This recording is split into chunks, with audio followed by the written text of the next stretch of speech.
എല്ലാവർക്കും സ്വാഗതം. ഈ റിവ്യൂ ഇഷ്ടപ്പെടുകയാണെങ്കിൽ ഒന്ന് ലൈക്ക് ചെയ്തും ഹൈപ്പ് ചെയ്തും സപ്പോർട്ട് ചെയ്യണേ. അങ്ങനെ അലീന ശരണ്യനെ കാണാൻ വേണ്ടിയിട്ട് ആ കോളനിയിലേക്ക് നടന്നു പോയിക്കൊണ്ടിരിക്കുകയാണ് കേട്ടോ. അപ്പോൾ അവിടെ കോളനിയിലുള്ള 2 പേര് വന്നിട്ട് ചോദിക്കുന്നുണ്ട് അലീനയോട്, നീ ശരണ്യനെ കാണാൻ പോവുകയാണോ എന്ന് ചോദിക്കും. അപ്പോൾ ഇന്ന് അവർ നിന്നെ ശരണ്യനെ കാണിക്കുന്നു തോന്നുന്നില്ല എന്ന് പറയുമ്പോൾ അതെന്താണെന്ന് ചോദിക്കുന്നുണ്ട്. അപ്പോൾ കഴിഞ്ഞ ദിവസം സമുദായക്കാരും പാർട്ടിക്കാരൊക്കെ അവിടെ വന്നിട്ടുണ്ടായിരുന്നു. അപ്പോൾ നീ അവളെ പുറത്തേക്ക് കൊണ്ടുപോയതും അമ്പലത്തിൽ കൊണ്ടുപോയതൊക്കെ അവരെ അറിഞ്ഞിട്ടുണ്ട്.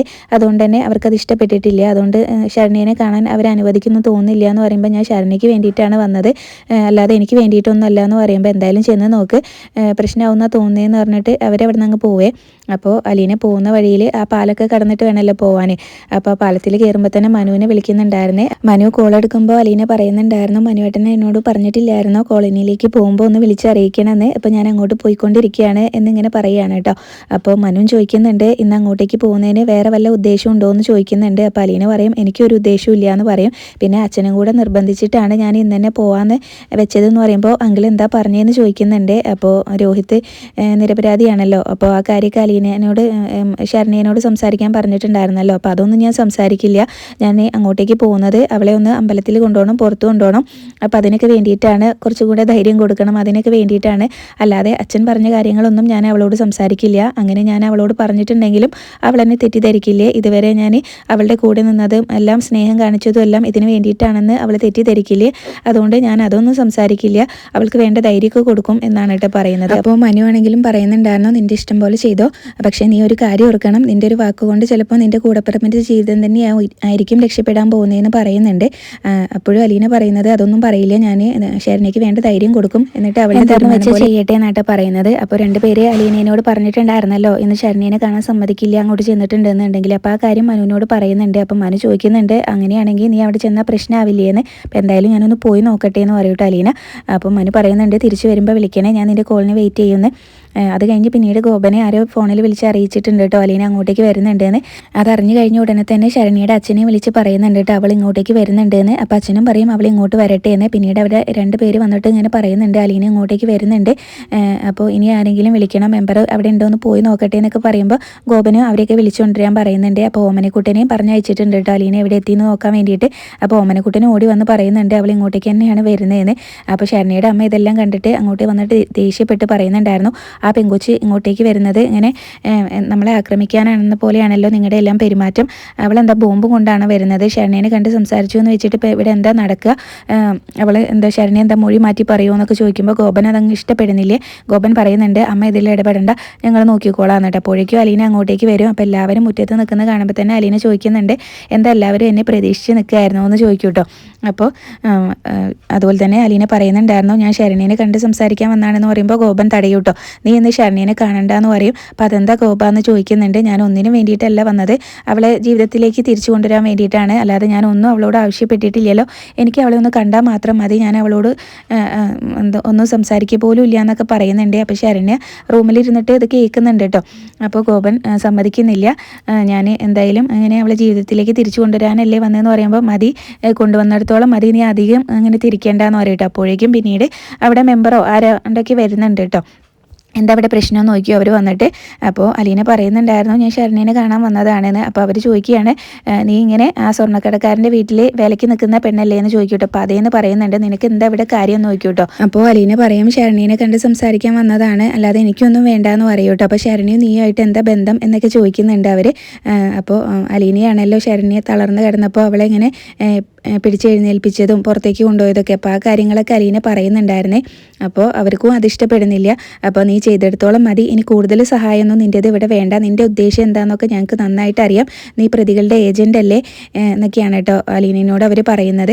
അലീനയാണല്ലോ ശരണ്യനെ പുറത്തേക്ക് കൊണ്ടുപോയതും അതുപോലെ തന്നെ അമ്പലത്തിലേക്ക് കൊണ്ടുപോയത്, അതൊക്കെ അവർ അറിഞ്ഞിട്ടുണ്ട്. അപ്പോൾ അവരതും പറയുന്നുണ്ട്, നീയാണല്ലോ അവളെ പുറത്തേക്ക് ഇങ്ങനെ കൊണ്ടുപോയതും അമ്പലത്തിലേക്ക് കൊണ്ടുപോയതും, അവൾ ഇങ്ങനെ അവൾക്കൊന്നും സംഭവിക്കാത്ത പോലെ അങ്ങനെ പുറത്തിറങ്ങി നടക്കണ്ട, അവൾ ഈ കോളനിയുടെ കണ്ണുനീരാണ്, അവൾക്ക് വേണ്ട കാര്യങ്ങളെല്ലാം ഞങ്ങൾ ചെയ്യുന്നുണ്ട്, അവൾക്ക് നല്ലൊരു സർക്കാർ ജോലി കിട്ടണം, അതുപോലെ തന്നെ അവൾക്ക് വേണ്ടി ബക്കറ്റ് പിരിവും ഞങ്ങൾ നടത്തുന്നുണ്ട്. അപ്പോൾ അതൊക്കെയാണ് കേട്ടോ അവർ പറയുന്നത്. അവരുടെ ഉദ്ദേശം അതൊക്കെ തന്നെയാണ്. അപ്പോൾ അവളുടെ പേരിൽ നിങ്ങൾക്ക് ഇങ്ങനെ പിരിവ് നടത്തണമല്ലേ എന്നൊക്കെ ഇങ്ങനെ അലീന പറയുന്നുണ്ട്. അവൾ പുറത്തിറങ്ങണ്ടെന്നാണോ നിങ്ങൾ ഈ പറഞ്ഞു വരുന്നത് എന്നൊക്കെ ചോദിക്കുന്നുണ്ട്. ഞാനിവിടെ വന്നിട്ട് അവളോടൊന്നും ആവശ്യപ്പെട്ടില്ല, അവളെങ്ങനെ ജീവിതത്തിലേക്ക് തിരിച്ചു കൊണ്ടുവരികയല്ലേ ചെയ്തത് എന്നൊക്കെ ഇങ്ങനെ അലീന പറയുമ്പോഴും അവർ പറയുന്നുണ്ട് ഇനി അതിൻ്റെ ആവശ്യമൊന്നുമില്ല, ചെയ്തെടുത്തോളം മതി എന്നാട്ട് പറയുന്നത്. അപ്പോൾ ശരണ്യാണെങ്കിലും ഇതെല്ലാം റൂമിലിരുന്നിട്ട് കേൾക്കുന്നുണ്ടായിരുന്നേ. ശരണ്യാണെങ്കിലും ഇത് കേട്ടോണ്ട് റൂമിലിരിക്കുകയാണല്ലോ. ശരണ്യയ്ക്കും നല്ല സങ്കടമൊക്കെ വരുന്നുണ്ട് കേട്ടോ. അപ്പോൾ അലീനയാണെങ്കിലും കുറേ പറഞ്ഞു നോക്കുന്നുണ്ട്, ഞാൻ അവളെ ഒന്ന് കണ്ട് സംസാരിക്കുകയുള്ളൂ, വേറൊന്നും എനിക്ക് വേണ്ടാന്ന്. പക്ഷേ അവർ അതിനൊന്നും സമ്മതിക്കുന്നില്ല കേട്ടോ. അലീനയെ ഒന്ന് വീടിനുള്ളിലേക്ക് കയറാൻ പോലും സമ്മതിക്കുന്നില്ല. എന്തായാലും പിന്നീട് അവൾ അവിടുന്ന് അലീനെ പോവില്ല എന്ന് മനസ്സിലാക്കിയതുകൊണ്ടാണെന്ന് തോന്നുന്നുണ്ട്. പിന്നീട് അവരെ ഇങ്ങനെ അലീനയെ പിടിച്ച് പുറത്താക്കാൻ പറയുകയാണ് കേട്ടോ. അപ്പോൾ ഗോപനാണെങ്കിലും അലീനയുടെ കയ്യിൽ കയറി പിടിക്കുന്നുണ്ട് കേട്ടോ. അപ്പോൾ കുറേ വേണ്ടാന്നൊക്കെ അലീന പറയുന്നുണ്ട്, ഗോപ വീട് എന്നൊക്കെ പറയുന്നുണ്ട് കേട്ടോ. പക്ഷേ ഗോപൻ വിടുന്നൊന്നുമില്ല. അതുപോലെ തന്നെ ശരണ്യയുടെ അമ്മയും പറയുന്നുണ്ട് കേട്ടോ, വേണ്ട ഗോപ വീട് എന്നൊക്കെ പറയുന്നുണ്ട്. പക്ഷേ ശരണ്യയുടെ അച്ഛനും അവിടെ നിൽക്കുന്ന ആൾക്കാരും ഒന്നും അതിനെ സപ്പോർട്ട് ചെയ്യുന്നില്ല കേട്ടോ. അവരാണെങ്കിലും അലീനനെ പിടിച്ച് പുറത്താക്കാനാണല്ലോ പറഞ്ഞത്. അപ്പോൾ അതുകൊണ്ട് തന്നെ അലീനനെ പിടിച്ച് വലിച്ചുകൊണ്ട് അങ്ങ് കൊണ്ടുപോവാണേ. അപ്പോൾ ശരണ്യ ഇതെല്ലാം റൂമിലിരുന്നിട്ട് കേൾക്കുന്നുണ്ടായിരുന്നേ. ശരണ്യ പുറത്തേക്ക് ഇറങ്ങി വരും കേട്ടോ. ഗോപനോട് വിടാൻ പറയും, പക്ഷേ ഗോപൻ വിടുന്നില്ല കേട്ടോ. അപ്പോഴും കുറച്ച് ദേഷ്യത്തോടെ ശരണ്യ പറയുന്നുണ്ടായിരുന്നു ചേച്ചീനെ വിടാൻ. അപ്പോൾ ഗോപൻ അങ്ങ് കൈ വിടും കേട്ടോ. എന്നിട്ട് അലീനയെ ശരണ്യനെ കാണുമ്പോൾ മോളെ നിന്നെ കണ്ട് സംസാരിക്കാനാണ് ഞാൻ വന്നത്, നിനക്ക് വേണ്ടിയിട്ടാണ് വന്നത് എന്നൊക്കെ പറയുമ്പോഴും ശരണ്യ പറയുന്നുണ്ടായിരുന്നു ചേച്ചി ഇവിടുന്ന് പോയിക്കോ പ്ലീസ് എന്ന് പറയും കേട്ടോ. അപ്പോൾ അത് പറഞ്ഞു കഴിയുമ്പോഴേക്കും ശരണ്യയുടെ അച്ഛനങ്ങ് ദേഷ്യം വന്നിട്ട് ശരണ്യനെ പിടിച്ച് വലിച്ചുകൊണ്ട് അവിടുന്ന് കൊണ്ടുപോവാണ് കേട്ടോ. നിന്നോട് ആരാടി പുറത്തേക്ക് ഇറങ്ങി വരാൻ പറഞ്ഞത്, ഇവിടെ കിടന്നാൽ മതി എന്നൊക്കെ പറഞ്ഞിട്ട് റൂമിൽ അങ്ങോട്ടേക്ക് വീടിനുള്ളിലേക്ക് കൂട്ടി കൊണ്ടുപോയിട്ട് അവിടുന്ന് അങ്ങ് വാതിലടക്കി കേട്ടോ. ശരണ്യയുടെ അമ്മയ്ക്ക് നല്ല സങ്കടം ഉണ്ട് കേട്ടോ ഇതൊക്കെ ഇങ്ങനെ കണ്ടുകൊണ്ട് നിൽക്കുമ്പോൾ. എന്നിട്ട് ഗോപനാണെങ്കിലും അലീനയോട് ഇങ്ങനെ ചോദിക്കുകയാണ്, ഇപ്പോൾ അവളും പറഞ്ഞില്ലേ നിന്നോട് ഇവിടുന്ന് പോയിക്കോളാൻ, പിന്നെ എന്തിനാടി ഇവിടെ നിൽക്കുന്നത് എന്നിങ്ങനെ പറയുമ്പോൾ അലീന പറയും ഞാൻ പോയിക്കോളാന്ന് പറയും കേട്ടോ. എന്നിട്ട് കുറച്ചങ്ങ് നടന്നിട്ട് തിരിഞ്ഞ് നിൽക്കും.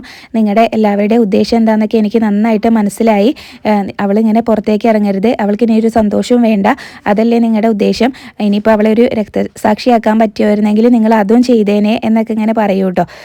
എന്നിട്ട് അലീന അത്രയും പറഞ്ഞിട്ട് അവിടെ നിന്ന് അങ്ങ് പോവേ. അപ്പോൾ അവിടെ കൂടി നിന്നിരുന്ന ഒരാൾ പറയുന്നുണ്ടായിരുന്നു, അവൾ നമ്മുടെ കോളനിയിൽ വന്നിട്ട് നമ്മളെ വെല്ലുവിളിക്കുകയാണ് ചെയ്തത്, അവളെ വെറുതെ ഒന്നും ചെയ്യാതെ തിരിച്ചയക്കണമെന്ന് ചോദിക്കുന്നുണ്ട്, 2 അടി കൊടുത്തു വിട്ടാലോ എന്ന് പറയുമ്പോൾ മെമ്പർ ആരോ പറയുന്നുണ്ട് വേണ്ട, എന്തായാലും അവളുടെ ശല്യം ഒഴിഞ്ഞു പോയല്ലോ എന്ന് പറയൂ കേട്ടോ. അങ്ങനെ ശരണ്യാണെങ്കിലും റൂമിൽ ചെന്നിരുന്നിട്ട് കരയാണ് കേട്ടോ. ഭയങ്കര സങ്കടമുണ്ട് ശരണ്യയ്ക്കാണെങ്കിലും. പിന്നീട് അവിടെ കൂടി നിന്നവരും എല്ലാവരും അവരുടെ വഴിക്ക് അങ്ങ് പോവുകയും ചെയ്യുന്നുണ്ട് കേട്ടോ. അത് കഴിഞ്ഞ് വൈജയന്തിനെയാണ് കാണിക്കുന്നത്. വൈജയന്തിനെ കാണാൻ വേണ്ടിയിട്ട് ഒരു ബ്രോക്കർ വന്നിട്ടുണ്ട് കേട്ടോ. അപ്പോൾ വാടക വീടൊക്കെ സെറ്റാക്കി കൊടുക്കുന്ന ഒരാളാണ്. അപ്പോൾ അയാൾ വന്നിട്ട് പറയുന്നുണ്ടായിരുന്നു, ഞാൻ പറഞ്ഞ വീട്ടിൽ ഫർണിച്ചറൊന്നും അധികമില്ല, ഒരു മേശയും ഒരു കട്ടിലും ഒരു കസേരയൊക്കെ ഉള്ളൂ, അത് മതിയെന്ന് ചോദിക്കുമ്പോൾ എനിക്കത് പോരാ, എനിക്ക് എല്ലാ ഫർണിച്ചറും വേണം, അതൊക്കെ അടങ്ങുന്ന ഒരു വീടാണ് വേണ്ടതെന്ന് ഞാൻ നേരത്തെ പറഞ്ഞിട്ടില്ലേ നിന്നോട് എന്നിങ്ങനെ ചോദിക്കുകയെ. കുറച്ച് ദേഷ്യപ്പെട്ടാട്ടോ ചോദിക്കുന്നത്. അപ്പോൾ അങ്ങനെ ആ വീട് സെറ്റാവാത്തതുകൊണ്ടാണ് ഞാനിപ്പോൾ എൻ്റെ കാല് പോലും വെട്ടാതെ ഇവിടെ ഇട്ടിരിക്കുന്നതെന്ന് പറയുമ്പോൾ മാഡത്തിൻ്റെ കാല് വെട്ടണമെന്നൊക്കെ ബ്രോക്കർ ചോദിക്കും കേട്ടോ. അപ്പോൾ കാലല്ല ആ പ്ലാസ്റ്റർ വെട്ടാതെ ഇരിക്കുന്നതെന്ന് ഇങ്ങനെ പറയുമ്പോൾ ബ്രോക്കർ പറയുന്നുണ്ട്, അത് 2 ദിവസം അവിടെ കിടന്നു എന്ന് വെച്ചിട്ട് കുഴപ്പമൊന്നുമില്ല, എന്തായാലും 2 ദിവസം കഴിഞ്ഞിട്ട് ഞാൻ ഇതിലും നല്ലൊരു വീഡിയോ ആയിട്ട് വരാം, ഞാൻ ഇങ്ങനെ ഫോട്ടോസും വീഡിയോസൊക്കെ അയക്കാമെന്ന് പറഞ്ഞിട്ട് അയാൾ പോകും കേട്ടോ. അപ്പോഴും വൈജയന്തിക്ക് വലിയ പ്രതീക്ഷയൊന്നുമില്ല കേട്ടോ. 2 ദിവസം കഴിഞ്ഞാലും വേറെ ഏതെങ്കിലും ഒരു മോശപ്പെട്ട വീട് കാണിച്ചു കൊടുക്കും, അതിനായിട്ടായിരിക്കും വരുന്നത് എന്ന് പറഞ്ഞിട്ടാണ് കേട്ടോ വൈജയന്തി അവിടെ കിടക്കുന്നത്. പിന്നീട് അത് കഴിഞ്ഞ് അലീന വീട്ടിലേക്ക് വരികയാണ്. അലീന നടന്നാണ് കേട്ടോ വരുന്നത്. അപ്പോൾ കൃഷ്ണമോൾ അവിടെ സിറ്റ് ഔട്ടിൽ തന്നെ ഇരിക്കുന്നുണ്ടായിരുന്നു. അപ്പോൾ വന്ന് കയറുമ്പോൾ തന്നെ ചോദിക്കുന്നുണ്ട്, ചേച്ചി നടന്നാണോ വന്നതെന്ന്. അപ്പോൾ അല്ല, ഞാൻ ബസ്സിലാണ് വന്നത്, അവിടെ നിന്ന് ഇങ്ങോട്ട് നടന്നു പോകുന്നു എന്ന് പറയും. അപ്പോൾ എന്താ മുഖത്തൊരു സന്തോഷം ഇല്ലാത്തത് എന്നൊക്കെ ചോദിക്കുന്നുണ്ട്. അപ്പോൾ അലീന പറയും, ഞാൻ ചെന്നിട്ട് ശരണ്യനെ കാണാൻ അവർ സമ്മതിച്ചില്ല എന്ന് പറയുമ്പോൾ അതെന്താണെന്ന് ചോദിക്കുന്നുണ്ട് കേട്ടോ.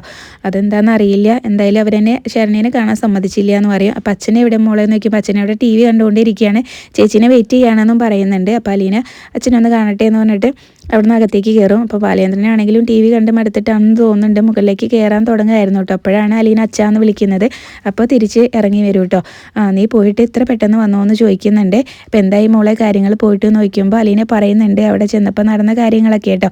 അലീനനെ ശരണ്യനെ കാണാൻ സമ്മതിച്ചില്ല എന്ന് പറയുന്നുണ്ട്. അപ്പോൾ അതെന്താ മോളെ കാണാൻ സമ്മതിക്കാതിരുന്നത്, നിനക്ക് അവിടെ പോകാനും ശരണ്യനെ കാണാനും ഒക്കെ ഉള്ള സ്വാതന്ത്ര്യം അവർ തന്നിരുന്നതാണല്ലോ, പിന്നെ എന്ത് പറ്റിയെന്ന് ചോദിക്കുമ്പോൾ അലീനയും പറയുന്നുണ്ട്, അതെന്താണെന്നൊന്നും എനിക്കറിയില്ല, ചിലപ്പോൾ ശരണി എന്നോട് സത്യം പറഞ്ഞ കാര്യം വീട്ടുകാരെ അറിഞ്ഞിട്ടുണ്ടാവും. കഴിഞ്ഞ ദിവസം ശരണ്യ ഇത് പറയുന്ന സമയത്ത് ശരണ്യയുടെ അനിയൻ ഓമനക്കുട്ടൻ അവിടെ ഉണ്ടായിരുന്നു. അവനത് വീട്ടിൽ ചെന്ന് പറഞ്ഞു കാണും എന്ന് പറയുമ്പോൾ ബാലേന്ദ്രൻ ചോദിക്കുന്നുണ്ട്, അതിനെന്താ, ആ സത്യം വീട്ടുകാർക്കും അറിയാവുന്നതല്ലേ, പിന്നെന്താ അവർ നിന്നെ അതുപോലെ തന്നെ ശരണ്യനെ കാണിക്കാതിരുന്നതെന്നൊക്കെ ചോദിക്കുമ്പോൾ അത് അലീനയ്ക്ക് അറിയില്ല എന്നാട്ടോ പറയുന്നത്.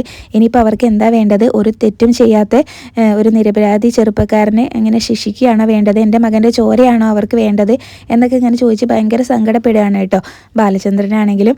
അപ്പോൾ ബബിതയാണെങ്കിലും ഇവരുടെ സംസാരം എല്ലാം കേട്ടുകൊണ്ട് അവിടെ സോഫയിൽ തന്നെ ഇരിക്കുന്നുണ്ട്. കൃഷ്ണമോൾക്കും ഇതെല്ലാം കേട്ടിട്ട് ആകെ സങ്കടമാവുന്നുണ്ട് കേട്ടോ, അലീനയ്ക്കും നല്ല സങ്കടമാവുന്നുണ്ട്.